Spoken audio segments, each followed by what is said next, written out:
အားလုံးပဲမင်္ဂလာပါခင်ဗျာကျွန်တော်ကတော့ပေါ်တိုင်းဖြစ်ပါတယ်ဒီနေ့မှာကျွန်တော်နေထိုင်ရာကဘာမြေကြီးပေါ်မှာ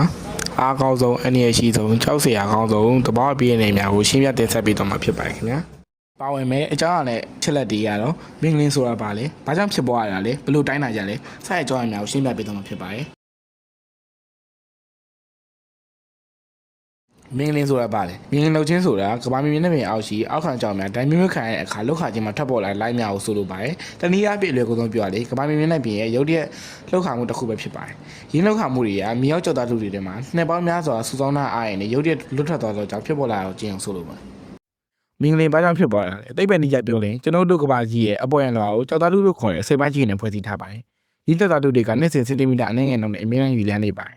ရင်းကြောက်သားလူတွေကတစ်ခုနဲ့တစ်ခုပို့တိုက်ထိစက်နေတဲ့အရာကိုပြည့်ကျလို့ခေါ်တယ်ငလင်တစ်ခုဖြစ်ပေါ်နိုင်မှုဆိုရ1906ခုနှစ်တည်းဘူမိပြည်လိုက်ပညာရှင်ဟန်နရီဖီလ်ဒရိတ်ကကြောင်မြတ်ရုံးမြတ်တတိတီယိုရီကိုဖြည့်ရှင်းခဲ့ရင်းတီယိုရီအရာကမ္ဘာအပေါ်ရန်ခွန်လွှာအတွင်းရှိကြောက်တွေကတန်များတက်ရောက်တဲ့အခါမှာကြောက်လွှာများကိုကျင်ပုတ်ပြရှင်းတွေကိုဖြစ်ပေါ်စေရ